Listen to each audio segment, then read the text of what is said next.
Hello everyone, and welcome back to part 2 of Julio Cesar Chavez versus Roger Mayweather 2.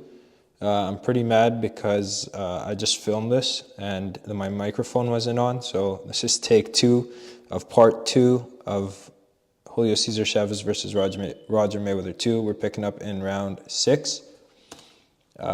Quick things to point out, we pointed these out in part 1, but just a quick recap, or if we see it again.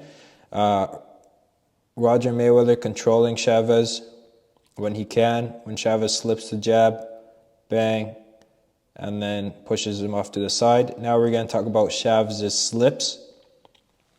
Chavez, I have him ranked as one of the best ever inside slippers. Now, a lot of fighters, say like James Toney or Floyd Mayweather or myself, I don't like slipping in the inside until I started studying Chavez because I thought it was dangerous. A lot of fighters slip to the outside of the jab. They jab to the body, they slip outside, come back with a right uppercut. That's the boxer's way of slipping a jab. It's mostly to the outside. With Julio Cesar Chavez, he slipped very well to the inside. So here, that slip. Now, why this slip was dangerous? Because from this position, okay, he threw a left uppercut to the body, a left uppercut to the head. He threw a left hook to the body, a left hook to the head. He could even jab. He threw so many punches from just this position, and he did this so often that it was just truly exhausting. So his opponents, when he did this, his opponent's only chance was to move to the left or to his right, and that's when the right hand would catch them. So this slip for a pressure fighter against a guy that jabs a lot is truly something. It's one of the best counters to a jab. We'll see him do it more often.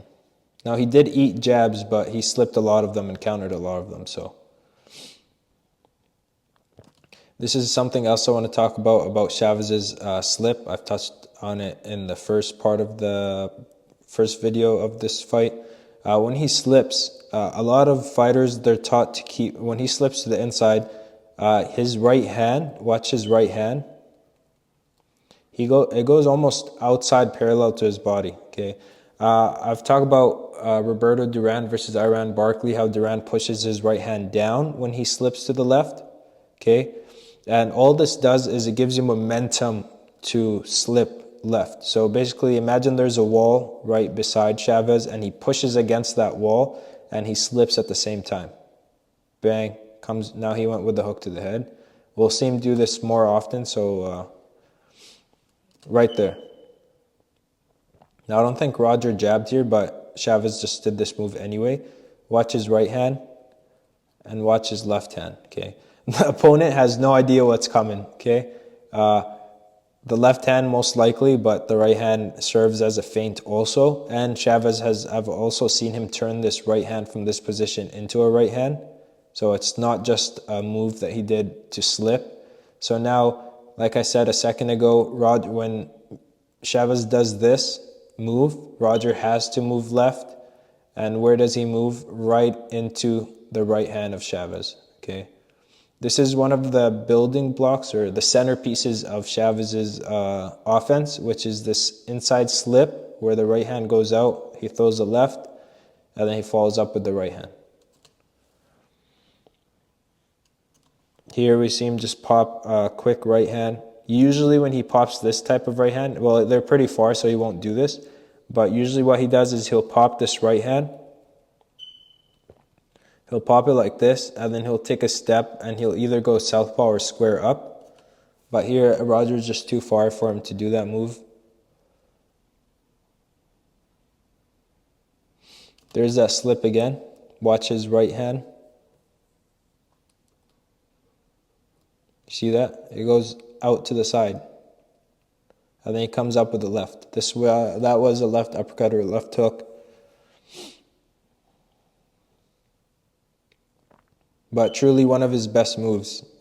If you want to pick up something from Chavez, learn this move if you're a pressure fighter.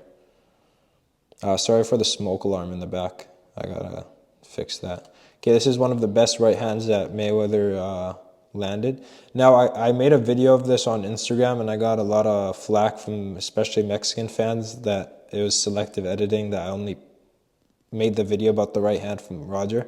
What I was trying to say is how good of a chin that Chavez had. Like, he gets hit here. Bang. And he just dances that off. Now watch what Roger does with his, is it here? Yeah. Watch what Roger does with his left hand. He has his palm on Chavez's head, controls his neck, even though Chavez throws a hook. Bang, comes back with the right hand. Watch what Chavez does. Wiggles it away. Now, Chavez did say he got wobbled or shook up by one of the right hands from Mayweather, but Mayweather didn't know, so he wasn't able to capitalize on it.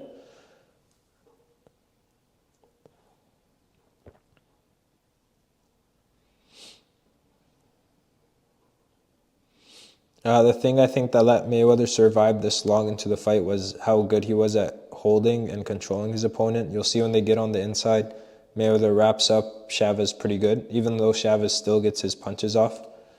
There's another control right there. So this is where, this is the different levels of boxing. Another fighter would have just kept jabbing and punching against Chavez. Mayweather knows that he has to control him to not let him punch. So he throws a jab. Chavez gets under it. Like I said, don't pull the jab back right away. If the guy's really good at slipping, control their head, control their neck area, push them to the side. And he's able to save himself from getting hit right there. Nice right hand. Didn't really land flush.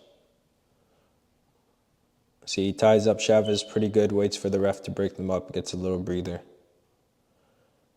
This is why I compare this fight to Ali versus Fraser 1 or all their fights, because you got a guy like Fraser.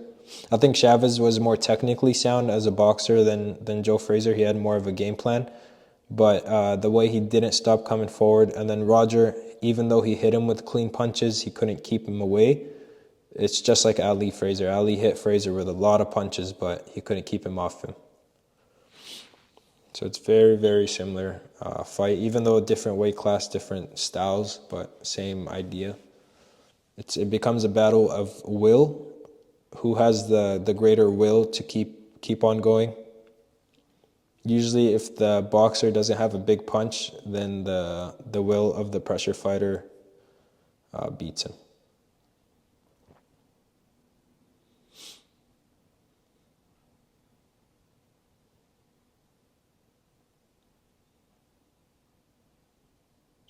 Now he's fighting really good, but look at that. Chavez just won't take a step back. And these are the other punches. With Chavez, the boxer that I could compare him the most now is Benavidez. And the reason I chose Benavidez is a cumulative fighter or puncher. He doesn't have knockout power, but he throws a lot of punches where he beats on the other guy.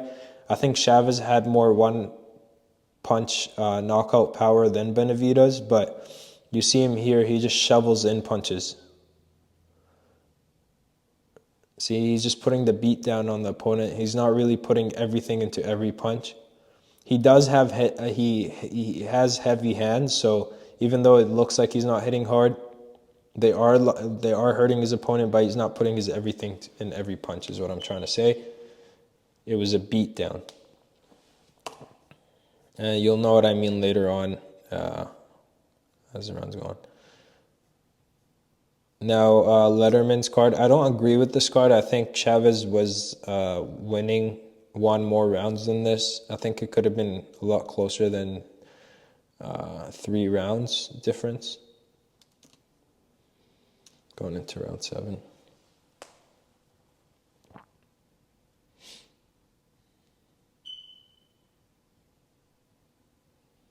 You see Mayweather controlling his opponent right there again. You have to be able to do these things, and this is why I wanted to study a fight, because if you watch Floyd Jr., he did a lot of these things, and I'm guessing he learned them from his dad and from Roger, of course, which is controlling a pressure fighter when you can't hurt them. When your punch isn't strong enough to keep them away, you got to learn to control them. That's how you survive for longer in the fight. And you take less damage. Give them less opportunity to attack. You got to kind of shut down their attacks. Now, this is something that Chavez did really good when his opponent was against the ropes. But here I want to point out what he does to Mayweather's left hand, left arm. Watch. See that elbow? We talked about this before. Watch. Mayweather's left arm now, he can't use it at all. So Chavez took that away from him, and now he's throwing his own punches. Mayweather creates some distance. Watch what Chavez does to his lead arm.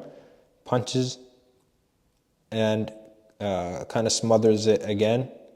Mayweather can't do anything, and he's defenseless basically on the ropes. You'll keep seeing Chavez land those little shoveling punches, not as hard, but he just keeps landing them. Keeps his head. Now another thing against a guy like that fought with the same defense as Floyd and Roger, which is, here you could see here more. So in the shoulder roll, there's this opening right here. It's a little bit more wide open with Roger than his nephew and other guys.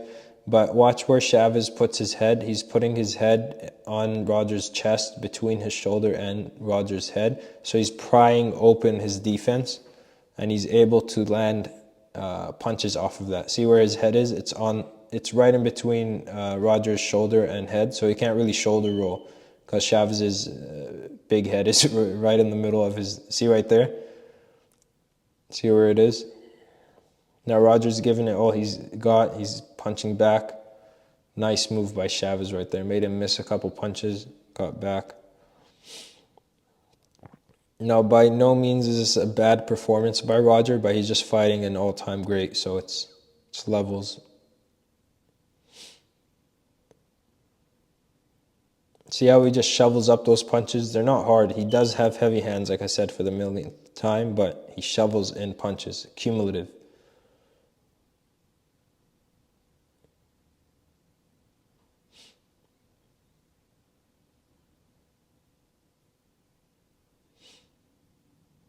The uppercut just missed. See what Chavez is doing with his left arm, creating distance with that elbow and that forearm. He's one of the best at that also. There's a lot of fighters that do that.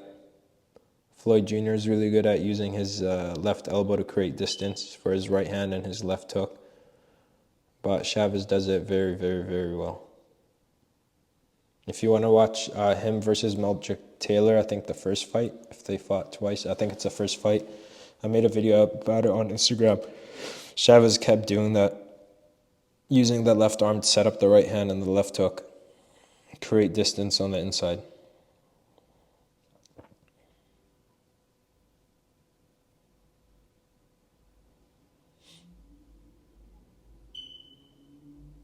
Apparently, Chavez had a abnormally large skull. That's why he could take so many punches. Now, this is something that Mexican fighters, I've seen other races or ethnicities of fighters do this also. But with Mexican fighters, even the low-level Mexican fighters that I've watched and the highest level, they're so good at anticipating punches and rubbernecking. Rubbernecking means like you're moving your head with the direction of the punch to take something off of it. I'm not sure if Chavez did it here, but it looks like it because see how he twists his head before the punch even comes? So he's kind of anticipating that punch and it doesn't hurt him as much. Even though it lands, Chavez, see how he turns his head right here? It's angled. So even when he does get hit, he takes something off of it. The most recent example would be Canelo Alvarez. He does it a lot with the right hand. Against the right hand, he'll move his head with it. But something about Mexican fighters, they're really good at this. I don't know if it's taught a lot and if they get taught that a lot or what. I've seen Orlando Canizales. He's one of my favorite fighters that do that. This is another popping, jumping right hand. Watch Chavez's left arm right now. See that? See that 90 degrees? Okay.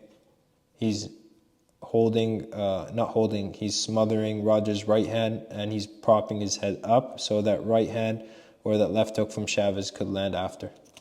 This is the end of the round, though.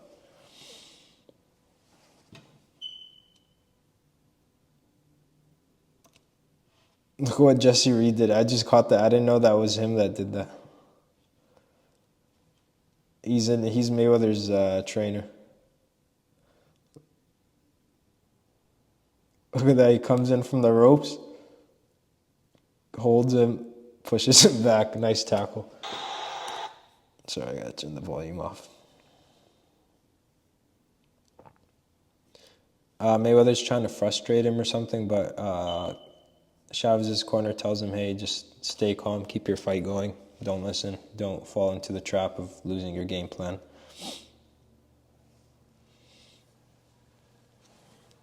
An underrated, underused, and underappreciated punch. The short power jab on the inside. Talked about this a million times. First of all, can we appreciate how Chavez has his chin down, curved, rotated in shoulders, bent legs, stomach is sucked in. He looks very springy. He looks like he's about to jump, like pounce. Now, a lot of fighters from this position, they expect an uppercut or something to come around, right, or a right hand. Not a lot of fighters expect this. Bang. Okay. This is a very underused, underappreciated, and underrated punch on the inside, which is the jab.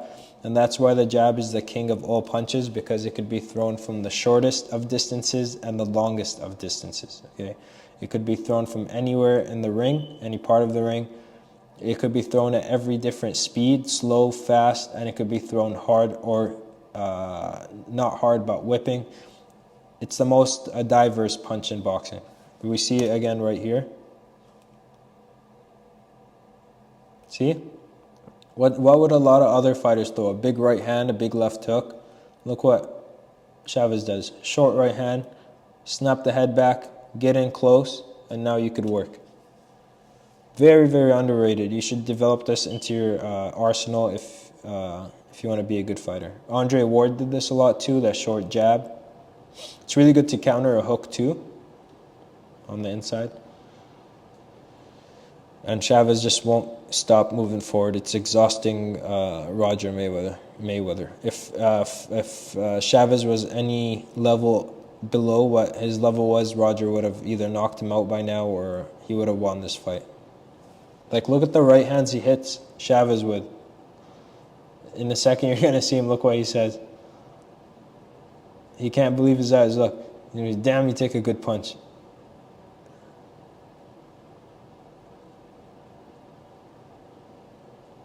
That's kind of the breaking point for Roger, I think, when you admit to your opponent that, like, when you just know you can't hurt them and they're just going to keep coming forward, and you know you don't have the stamina to keep them back, then it's, you already know what the end result's going to be of the fight.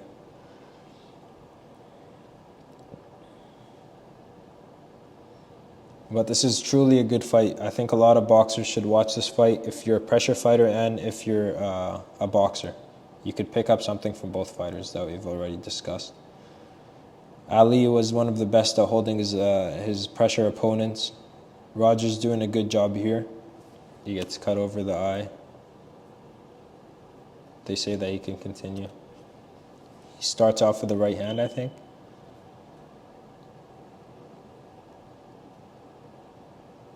Bang. Let's watch that right hand again. I think the reason Floyd Mayweather's Jr.'s right hand was so good because of his uncle.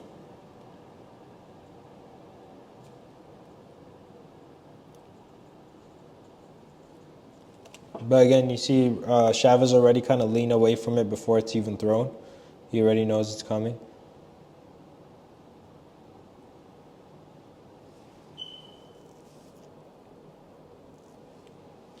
Roger's throwing everything. He's landing too, but Chavez just won't back off of him.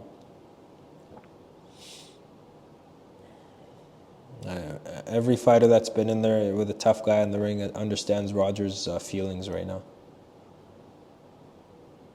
And you got an immovable object in front of you.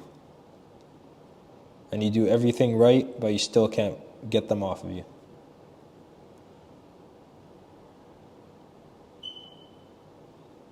Roger's just begging for a break right now. Chavez won't give it to him.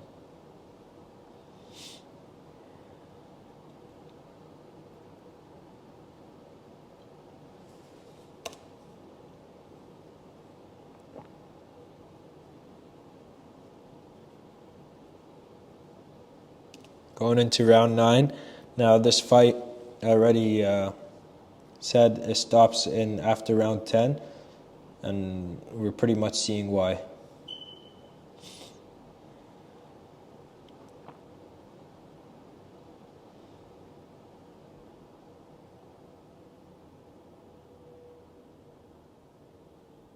Here we see actually Chavez for the first time, he's kind of moving around and taking a breather.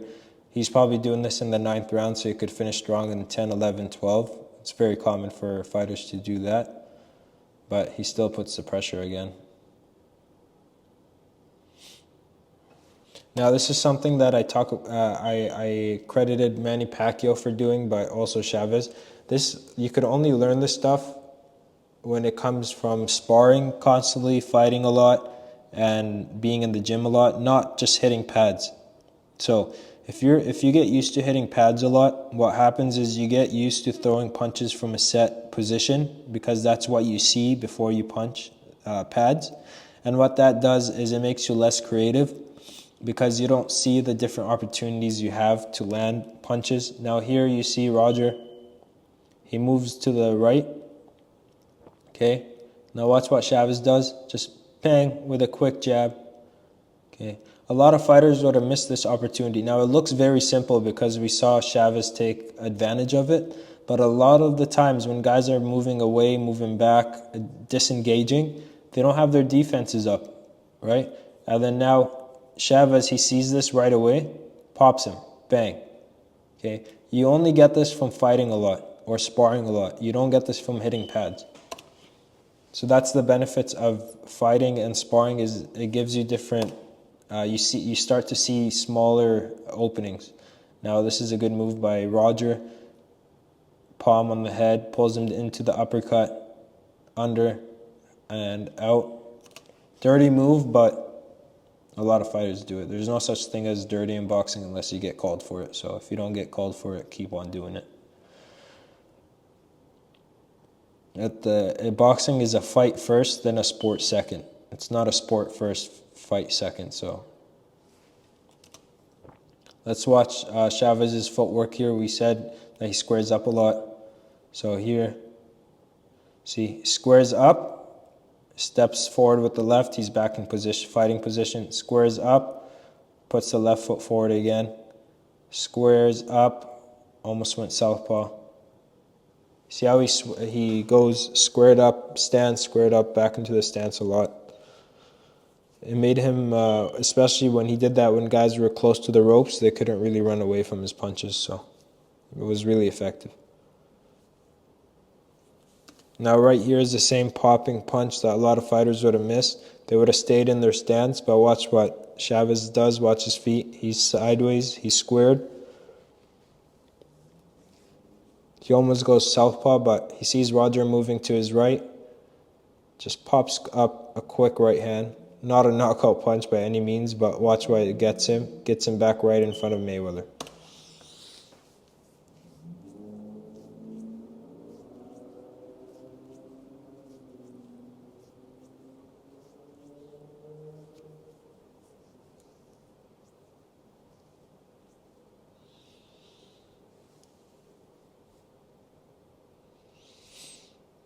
Nice uppercut by Mayweather there, but the camera was on a different angle.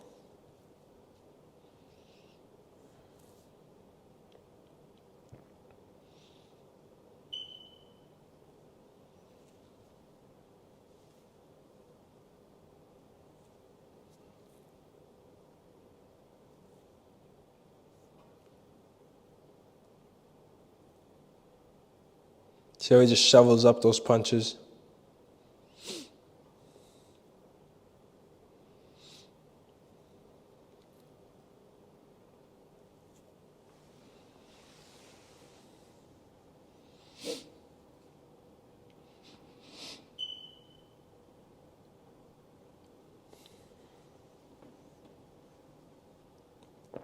See, just popping punches. Pop right there, that little right hand pop. You could go back and replay that. Quick pop. See, he's just touching him, touching him, touching him, touching him. Watch, look at the face of Roger Mayweather. He's done. Okay, this is something else. Morales did this, Eric Morales, which is he would move his head off center first, and then he would throw the right hand. You'll watch here. So a lot of fighters, what they do is they throw the right hand and move their head off center at the same time. But sometimes you could do this first, which is move your head off center. So if the right hand comes, it goes over your shoulder, and then you pop the right hand. Eric Morales did this a lot.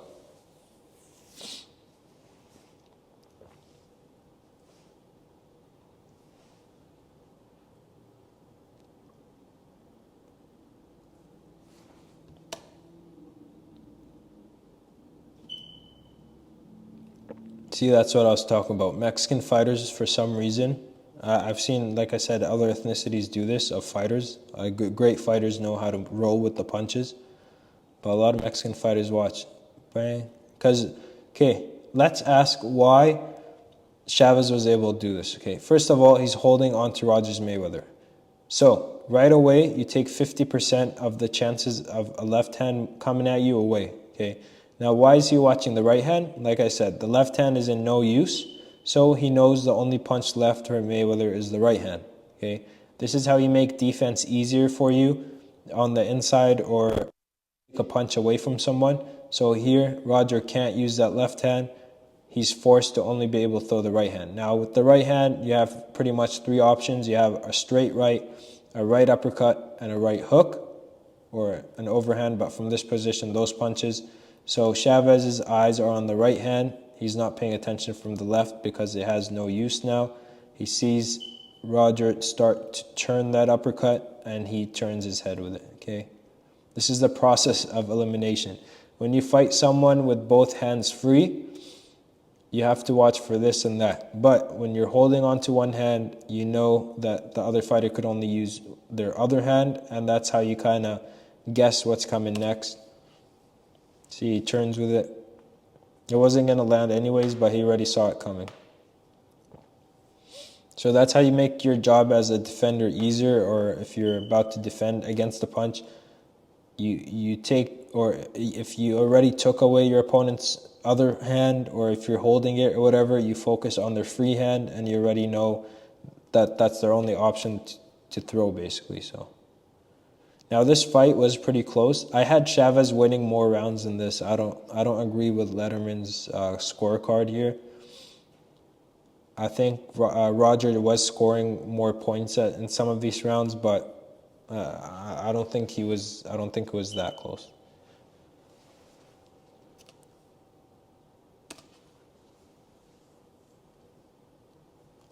Now round 10, we're going to see Mayweather disengage a bit. He's going to try to catch his breath. This is a mistake he did in the first fight. Now, if you compare Roger to his nephew, when Floyd Mayweather was hit with a clean right hand, he would abandon his shoulder roll or his style, and he would put both hands up. So he adapted really quick to what he was getting hit with. But in this fight and in the first fight between these two, Roger, after he would jab, drop that hand, and his face is wide open for that.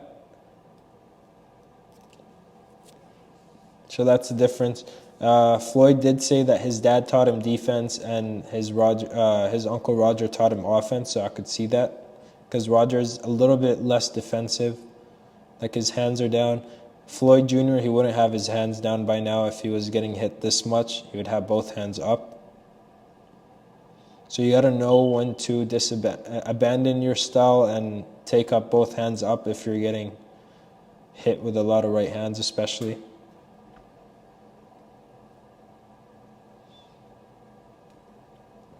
But yeah, he's just trying to stay away, pop that jab. Now, he doesn't do too bad in this round. He does get hit with some punches, but Roger doesn't do too bad. He's still moving.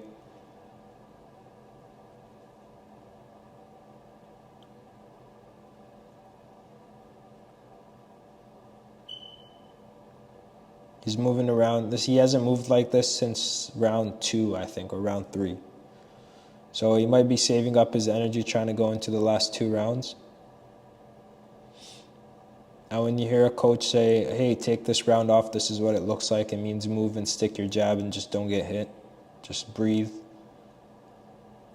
That's what taking a round off means in boxing. In other sports, if you're tired in basketball, you sub someone in. In boxing, you can only sub yourself in one time. And the only time you leave, if the fight's done, if you knock out the other guy or if you get knocked out. So what I'm trying to say is there's no breaks in boxing. So you got to take some rounds off sometimes to kind of regroup and come back stronger for the next rounds. That's what Roger's doing here. That's what makes boxing such a hard sport, is you don't have anybody to sub in for you. If you're not performing good, then you lose. Or if the other guy overwhelms you, or if you're tired or whatever. A boxer, you got to be your own teammate, your own coach, your own support in the ring. Of course, you have a coach outside of the ring, but inside of the ring, you got to be everything for yourself.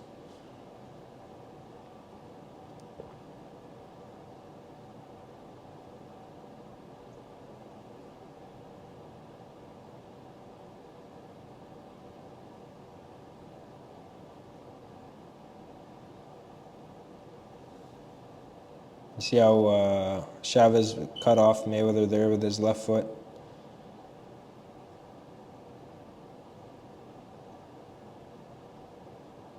And nice. Okay, now we'll see why Chavez was such a difficult opponent.